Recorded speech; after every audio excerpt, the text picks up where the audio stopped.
Welcome back everyone. I'll go ahead and show you exactly how to go ahead and use your iPhone as an actual Xbox controller. And luckily for us, this doesn't require us to do anything crazy. We don't have to download any crazy app. All we need is the new Microsoft Xbox app that Microsoft recently updated. And the process is extremely easy, and I'll go ahead and break it down for you right now. So the very first thing you want to do is you want to go on your Xbox and you want to make sure that remote features are enabled. Now, if you don't have an extra controller at all, then you'll probably have to go and use a keyboard or something like that, some way to input your settings inside of your Xbox. So however you want to do that, you can figure that out. But you want to make your way over to the settings app. You want to go to devices and connections. You want to go to remote features, and all you want to do is enable remote features. So what will basically happen is that your Xbox is going to be able to transmit whatever to another device, aka our iPhone right now, which is really cool. So all we need to do now on our iPhone is download the Xbox app.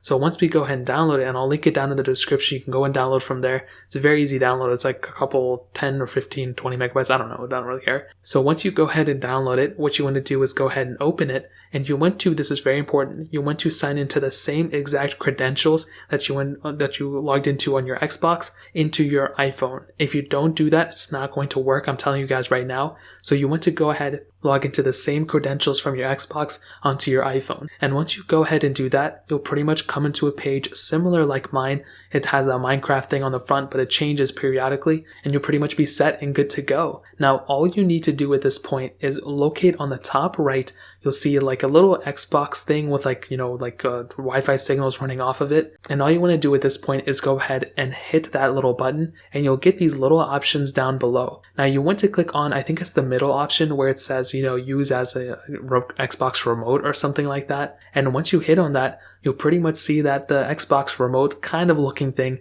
they didn't really do a crazy good job with it, but I guess it's the best they can do. That will pretty much come up on your phone, and you'll be able to see that you can go ahead and use your iPhone as an Xbox controller. And this is actually really, really impressive in my opinion. It's very easy to use. I mean, it's just like the actual controller. Now, if you're trying to play like crazy games with it and everything, it's probably not going to work out extremely well. But I think for a majority of people out there, if you want to go ahead and do it, this was actually pretty functional. And if your controller temporarily broke or whatever, I would actually recommend just even enabling the remote features like what I told you in the beginning with. I would recommend doing that now, whether your controller works or not, because then just in case your controller stops working, at least you can still somewhat use your Xbox by going into your iPhone and using it as a controller. So that's really pretty much the process. If you guys have any other questions or anything, let me know in the comment section below. Hit the like button, that'll mean so much, but definitely hit that subscribe button. Every single subscriber that we get really does count, so it means so much if you guys could hit that. Also check out the other links down in the description as well. My Twitter, my Instagram, my other channels.